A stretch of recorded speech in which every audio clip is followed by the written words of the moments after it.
So this is the concept of the set. Now there is a twist. This When sequence can be changed. Sequence will be changed if we run it once again. For I exactly, in print I. exactly.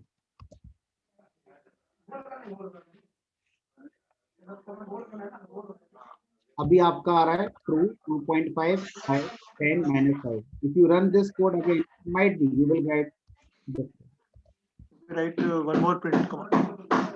But in the same execution, you will get same output. Yeah, same In execution. the same If we execution. write print again, print command 2 times. Print s, then again print s. Yes. Okay. Print I. Let me check. Then After loop. after loop. Okay. Let me. Print I. You are getting same. Same sequence. Yes, you are getting same. So in the same execution, you will get same order. Okay. Now, I was saying, when you create the set and someone asks you, is it possible to have any type of values in the set? So in first attempt, you will say yes, we can have any type of value, but technically it is not. So थोड़ा सा ध्यान देना पड़ेगा हमारे। देखो जो देख रहा है जरूरी नहीं है वो सही है, क्योंकि हो सकता है कुछ ऐसा यहाँ पर हम रख दें जो अभी मना हो जाए, क्योंकि अभी हमने थोड़ी देर पहले लिस्ट पढ़ी है, टपल पढ़ा है. So if I use list as element in the set, let me check whether it is allowed.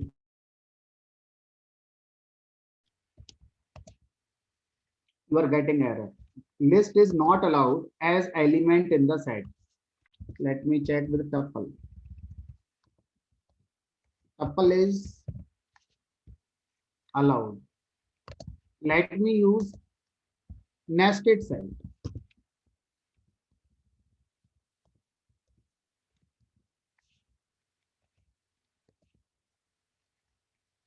Nested set is not allowed. It means in the set you can nest list. You cannot nest another set or like a list. सिर्फ tuple allowed है, इसके अलावा कुछ और allowed नहीं है. Fine. तो अब टेक्निकली इसका एक्सप्लेनेशन क्या दिया जाए कि क्या अलाउड और क्या अलाउड नहीं है. तो थोड़ा सा बहुत एडवांस लेवल पर हम लोग एक वर्ड बोलेंगे जो हम शायद ऑब्जेक्ट ओरिएंटेड प्रोग्रामिंग में पढ़ेंगे. That concept is known as hashing.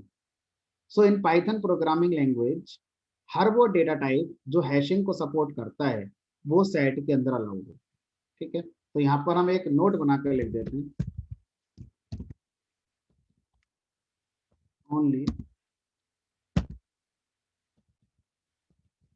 hashable types are allowed as element. Fine. So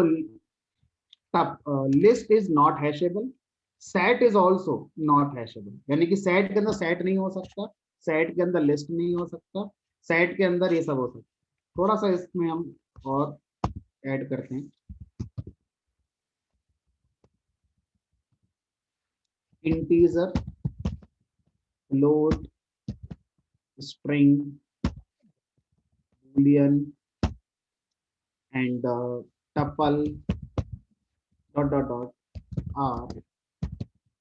अभी जस्ट याद ही करना पड़ेगा, है ना. Hashable types, but list set dot dot dot और भी होंगे इस तरह के. Are not hashable types. अब एग्जैक्टली हैशिंग क्या होती है ये ऑब्जेक्ट ओरिएंटेड प्रोग्रामिंग के अंदर हम शायद पढ़ेंगे. इसके लिए अभी हम ज्यादा इस पर डिस्कशन नहीं कर पाएंगे. अभी सिर्फ हम इस क्वेश्चन का यही आंसर दे सकते हैं कि in the set only hashable types are allowed, not all the time, but in list tuple you can have any type of elements. Fine. इन बातों को हमें यहाँ पर ध्यान रखना। तो ये हमारी क्या आएगी, error. Now set is mutable. It means you can add or delete elements from this set. So if I write here s equal to like 10, 20, 30. Now, if I print this set, after printing the value of set, what I want to add one more element. So how to add element in the set? So append method is not supported in the set. Insert method is also not allowed in the set. Why these two methods are not supported in set? Because append method को ये पता है कि मैं कहाँ पर add करूंगा, last में, और इंसर्ट मेथड को ये बताना होता है कि किस जगह पर एलिमेंट ऐड करना। दोनों ही मेथड पोजीशन ओरिएंटेड होते हैं, और सेट कहता है पोजीशन ओरिएंटेड कोई मेथड मेरे यहाँ पर नहीं चलेगा क्योंकि मैं अनऑर्डर्ड। तो फिर सेट में एलिमेंट कैसे ऐड करेंगे? सो set has its own method that is add. So using add method, you can add element in the set. अब ये set का add method इस 100 को कहाँ ऐड करेगा नहीं पता। Print of s. Starting now. Now, suppose what I want to remove element from this set. So how you will remove element? So set provides remove method. Using this remove method, what you can do, you can remove element. So you need to pass element, not the position of element. Maybe here you will write 10.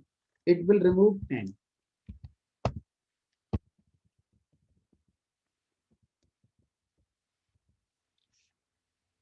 चलिए आप लोगों के लिए एक question आता है, देखते हैं कौन आंसर देगा।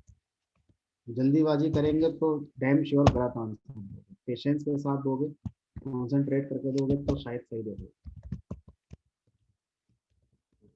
मैंने लिखा यहाँ पे 20, 10, 20, 10, 10 और 5, then again 10. S dot remove 10. Then I will print this. Yes.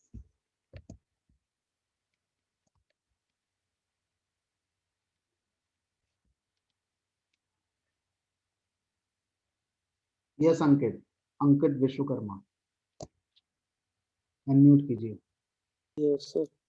बताइए, if I am having set with elements 20, 10, 20, 10, 5, 10. Now if I call remove method to remove 10, so किस occurrence को ये remove करेगा? फर्स्ट occurrence को या randomly किसी भी 10 को remove करेगा या लास्ट वाले को करेगा? सर लास्ट वाला करना चाहिए। बाकी 10 होंगे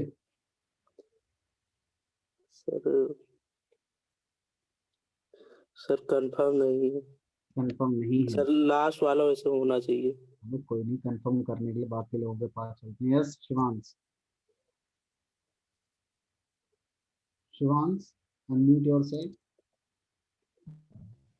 सर शायद सारे 10 रिमूव हो जाए, तीनों 10।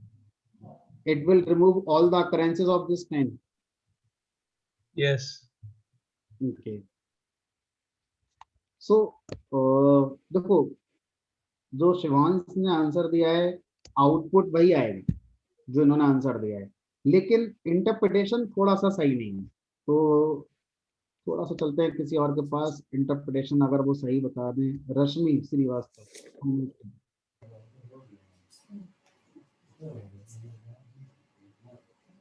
Yes, Rashmi.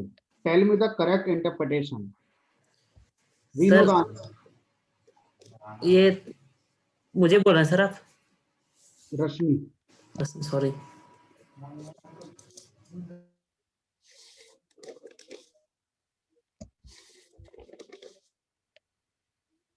Rashmi, are you there in the class?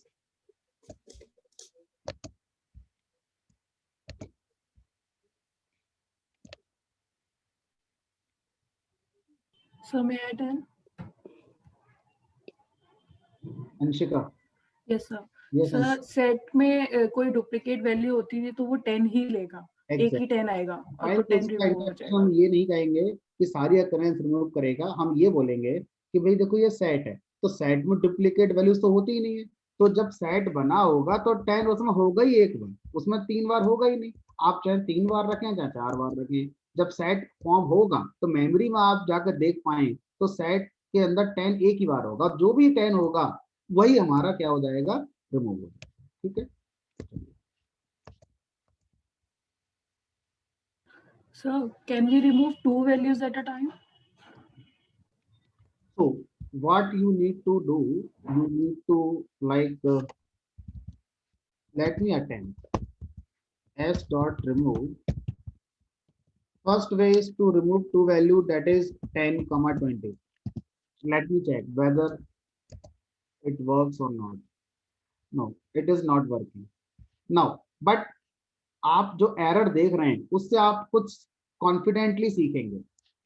set dot remove takes exactly 1 argument और आपने कितने दिए हैं, 2, तो ये तो रिमूव मेथड ने बिल्कुल मना कर दिया कि भाई मैं एक ही आर्गुमेंट मांगता हूं, आप 2 मुझे दे ही नहीं सकते। तो हमने कहा ठीक है, एक काम करते हैं, अगर एक ही देना है तो एक आर्गुमेंट लिस्ट बना के दे देते हैं, तो है ये एक अपने आप में, लेकिन हम कोशिश कर रहे हैं दोनों को रिमूव करने। देखते हैं, मना कर रहे हैं कि ये नहीं कर सकते क्योंकि अनहैशेबल। टपल से देख लेते हैं,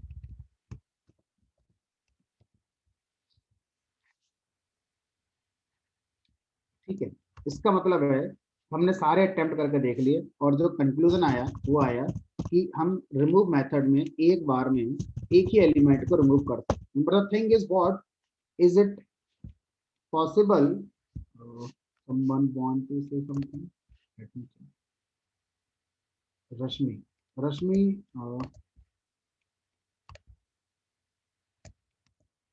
you can record the class, you have the permission to record it. Fine. So now I was saying, is it possible to get the description of this remove method? भाई एक तरीका तो यही है कि जो मन में आया करके देख लिया, है ना, अच्छी बात है, लेकिन क्या कोई प्रॉपर तरीका है जहां पर ये लिखा हो कि रिमूव मेथड ऐसे ही चलेगा? तो आंसर इज यस। कैसे? Python programming language provides help function. In the help function, what you need to write here, first you will write the data type, that is set dot, then you will write the name of method that you want to exploit, set dot remove. See what will happen. It is showing description of this method, remove an element. तो ये साफ साफ कह रहा है कि भाई ये एक ही एलिमेंट को रिमूव करेगा और जो रिमूव हो रहा है वो अगर वो एलिमेंट जो आप रिमूव करने ला रहे हैं अगर वो मेंबर नहीं हुआ सेट का, तैयार रहिए एरर के लिए। रेज क्या जनरेट हो जाएगी, की एरर आपकी जनरेट हो जाएगी if the element is not a member. So किसी भी मेथड को आप जानना चाहते हैं कि वो क्या करता है, कितने आर्गुमेंट मिलाता है, क्या वापस करता है, वगैरह वगैरह, हेल्प फंक्शन और हेल्प के अंदर अगर वो मेथड है तो किसी डेटा टाइप से बिलोंग करेगा, डेटा टाइप डॉट मेथड करना। अगर वो फंक्शन है तो आप कैसे लिखेंगे, जैसे like len function. So len is a function, len is not a method, so you can directly write this len. सो यहाँ पर क्या मिलेगा आपको, लेन फंक्शन का डिस्क्रिप्शन मिलेगा। Len return number of items in a container. देखो यहाँ पर क्या रहा है, remove an element from a set, मतलब ये तो सेट के अकॉर्डिंग ही बनाया गया है, लेकिन यहाँ पर बात थोड़ी जनरलाइज हो रही है। इन्होंने नहीं लिखा कि ये नंबर ऑफ आइटम्स कहां पर गिनेगा, इन्होंने लिख दिया general term container. This container can be string, list, tuple, set, any table, any data structure, यानी कि लेन फंक्शन फंक्शन है ये। और जब ये फंक्शन होता है इसका मतलब है कि ये किसी एक डेटा टाइप के लिए नहीं बनाएगा, ये मल्टीपर्पज हमारे यूज के लिए होगा। इसको बिना टाइप के अकॉर्डिंग भी यूज किया जा सकता है, but this is method, method belongs to a data type. अब अगर मुझे ये पता करना हो कि पूरे सेट में कितने मेथड हैं, आपने दो बताए, अभी ऐड बताया और रिमूव बताया, और उन दोनों के बारे में मैंने जान लिया, इस तरह हेल्प लगा के।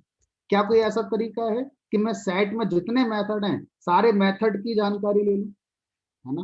तो अगेन आप क्या करेंगे, हेल्प, और हेल्प के अंदर सिर्फ क्या लिखेंगे, set data. Now it will give you the documentation of set data type. It means what is set, then what are the methods available in the set and their description. तो जो information है वो इतनी ज्यादा है कि आपके output के बफर में एक साथ नहीं दिखाई जा सकती, तो इसने स्क्वीज कर दिया। इस पर डबल क्लिक करेंगे तो एक्सपेंड हो जाएगी। तो देखो पहले बता रहा है सेट की डेफिनेशन क्या है। डेफिनेशन है build an unordered collection. Collection मतलब यहाँ पे कंटेनर भी है, कलेक्शन मतलब यहाँ पर डेटा स्ट्रक्चर भी है। तो इस वर्ड के दो synonym, container, collection, data structure, तीनों का मतलब एक ही है। सो build an unordered data structure of unique element. ठीक है, तो यहाँ पर ये सारी बातें लिखी हुई हैं कैसे हम लोग कर सकते हैं। सेट को कैसे बना सकते हैं, इस तरह से बना सकते हैं, एम्प्टी सेट बनेगा, और एक इटरेबल से बनाएंगे तो इस इटरेबल के एलिमेंट का यूज करके सेट हमारा बन जाएगा। देखो इस तरह से पढ़ोगे तो जेन्युइन चीजें आप सीखोगे, लेकिन समय बहुत देना पड़ेगा, है ना? तो एक बार तो देखो लाइफ में कहीं ना कहीं समय तो लगाना ही पड़ेगा। और इसके मेथड्स ये रहे, मेथड्स डिफाइंड है, वो मेथड जो डबल अंडरस्कोर से स्टार्ट होते हैं, ये प्रोग्रामर के लिए नहीं होते, ये खुद लाइब्रेरी अपने लिए यूज कर रही होगी। वो मेथड जो बिना डबल अंडरस्कोर से स्टार्ट होते हैं वो आपके लिए, तो वो देखो हमारे काम के होंगे। या add method, add an element to a set. If element is already present then this method has no effect. ठीक है, क्लियर मेथड क्या करेगा, रिमूव कर देगा सारे एलिमेंट। कॉपी मेथड है, शैलो कॉपी बनाता है, कल ही पढ़ा था। Difference, difference update, discard.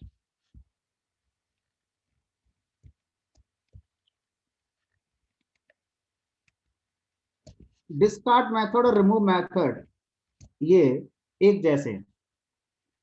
कह रहा है remove an element from a set, और रिमूव मेथड क्या कह रहा है कि मैं भी यही काम करूंगा, remove an element from a set. फिर दोनों में डिफरेंस क्या है, डिफरेंस देखो यहां से आता है, if element is not a member it will not give you error, it will do nothing, कुछ नहीं करेगा, शांत रहेगा। लेकिन रिमूव मेथड क्या कहता है, अगर एलिमेंट जो रिमूव करा रहे हो अगर वो नहीं निकला तो मैं एरर दे दूंगा। तो अब आपकी रिक्वायरमेंट दोनों हो सकती है, मैं ये नहीं कह रहा एक सही एक गलत, अगर एक गलत होता तो पाइथन बनाते ही क्यों फिर। दोनों के अपने अपने यूसेज होंगे बिल्कुल। तो अगर आप चाहते हैं एलिमेंट नहीं है, एरर ही आ जाए, प्रोग्राम बंद हो जाए, गो विद रिमूव। और आप चाहते हैं एरर नहीं है, कोई बात नहीं, आगे का प्रोग्राम लिखा चलने दो उसे, गो विद डिस्क। तो डिस्कार्ड मेथड भी इस काम के लिए यूज किया जा सकता है। ठीक है, और देखो पॉप मेथड एक और आ गया, ये भी रिमूव कर रहे हैं। तो अब पॉप कह रहा है मैं भी उसी तरह हूं, यानी कि रिमूव, पॉप और डिस्कार्ड तीनों एक ही काम के लिए यूज कर रहे हैं। अब तीनों में डिफरेंस क्या है भाई, तो रिमूव के बारे में तो ऑलरेडी हमने पढ़ लिया था, remove an element from a set it must be A member, if this element is not a member generate error. Pop क्या कह रहा है, पॉप कह रहा है कि मैं रिमूव करूंगा किसी भी एलिमेंट को, ठीक है, किसी भी एलिमेंट को मैं यहां से रिमूव कर दूंगा, आपको बताने की जरूरत नहीं है, और वो एलिमेंट आपको वापस लाकर दे दूंगा। तो एक काम करते हैं, पहले ये तीनों मेथड मैं एक साथ एक ही प्रोग्राम में यूज करके दिखाता हूँ ताकि आपको डिफरेंस समझ में आ जाए। सपोज करो ये सेट है मेरे पास, अब देखो बाकी सारी बातें हमें पता है, हम छोटा सेट बना लेते हैं, इसमें 10 20 30 लिख दिया। Now, if I call s dot remove and if I write 40, 40 is not there, ready for error. ये एरर कह रहा है भाई 40 है नहीं, एरर मिलेगी। In place of remove if I use this,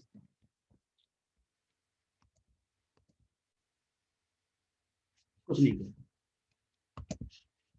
ठीक है, प्रोग्राम में कोई एरर नहीं है। और if I write here pop, तो पॉप भी एक तो है कि ये क्या करेगा, आपसे पूछेगा नहीं, और क्या करेगा, एलिमेंट को रिमूव कर देगा।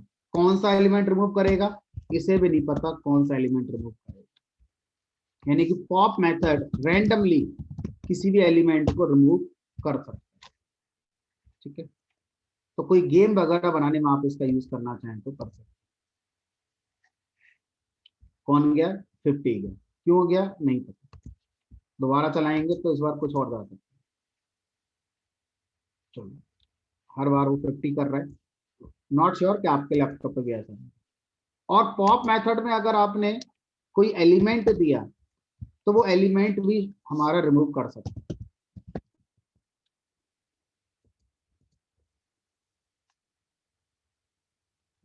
नहीं, मना करते हैं, पॉप टेक्स नो आर्गुमेंट, यानी कि आपको इसमें कुछ देना ही नहीं। आई थिंक अब तीनों के डिफरेंस आपको clear।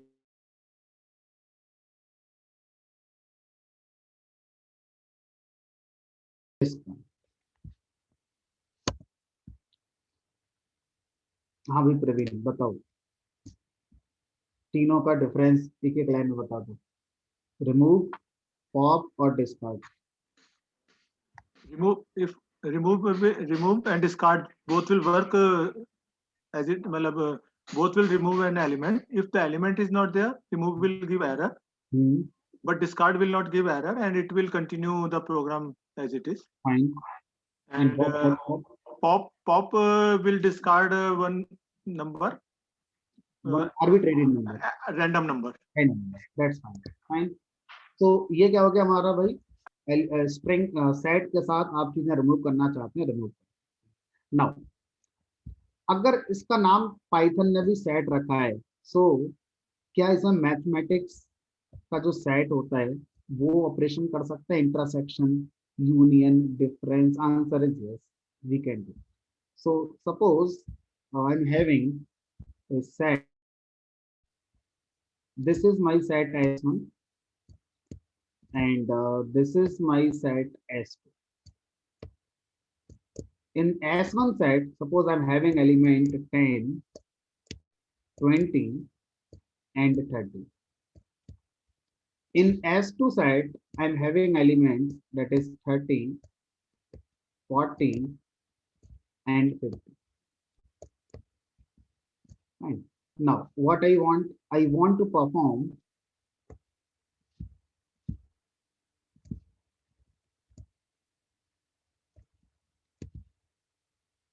operation that is union, S1 union S2.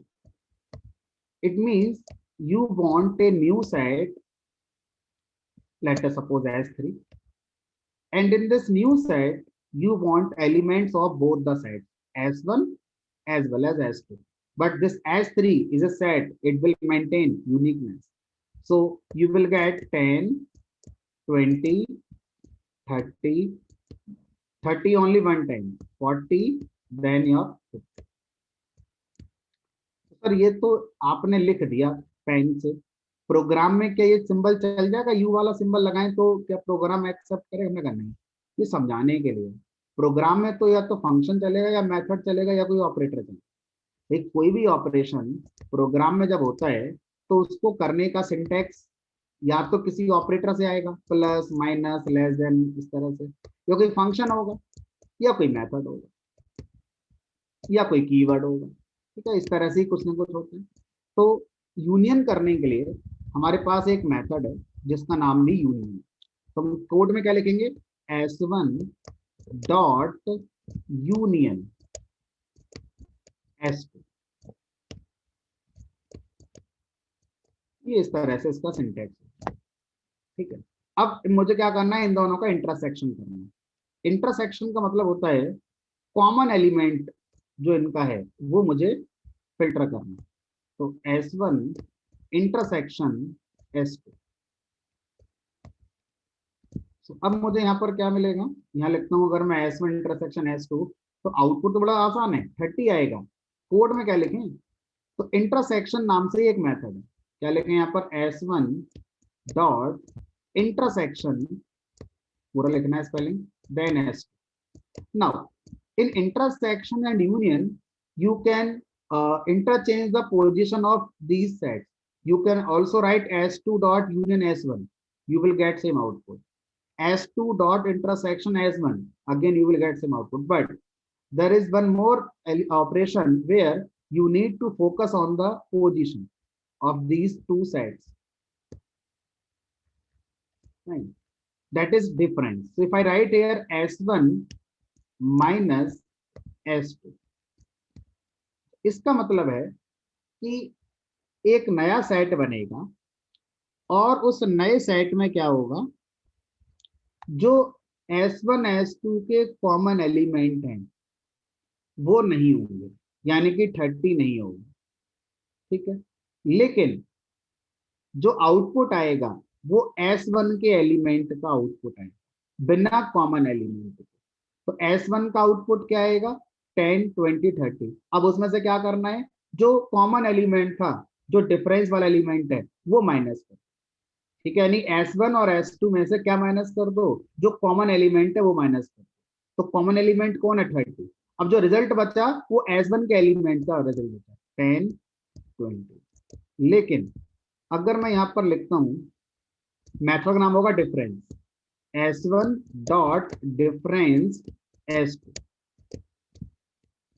If I write here S2 dot difference S1, then this time you will get a set 40 and 50.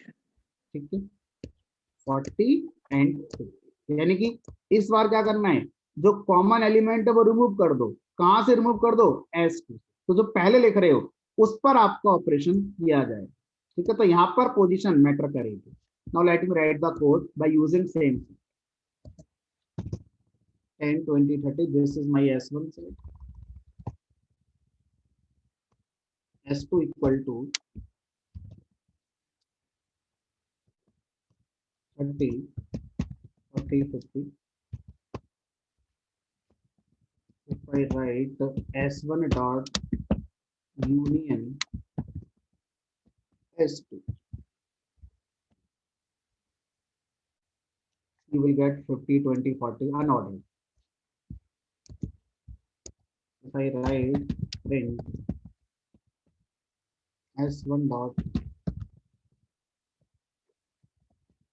intersection S2, you will get this.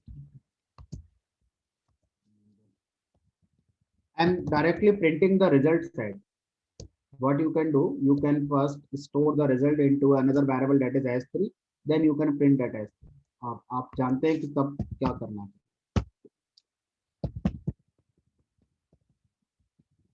S1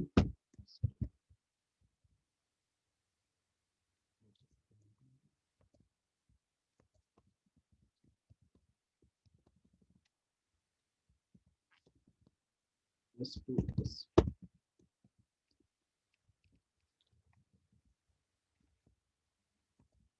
So this is a mathematical operation on the Python set. Now हम अगर set को range से बनाना चाहते हैं, so you will right set और यहाँ पर आप रेंज फंक्शन पढ़ सकते हैं और यहाँ पर आप जो लिखना चाहते हैं वो लिख सकते हैं। So you will get elements in the set 0 to 9।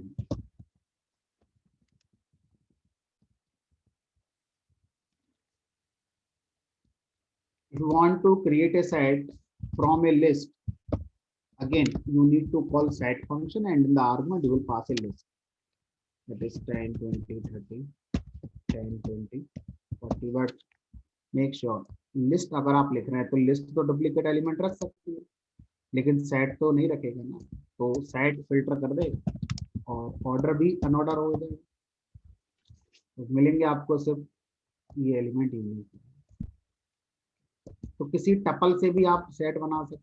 अच्छा, अगर मैं एम्प्टी सेट बनाता हूं तो ऐसा नहीं करना, दिस इज इंटरेस्टिंग। अगर आप एम्प्टी टपल बनाना चाहते हैं, यू विल राइट दिस। आप एम्प्टी लिस्ट बनाना चाहते हैं, you can write this, but if you want to create empty set, you will not get error if you write like this, but it is not set. You will get something different. So let me write. If I write like this,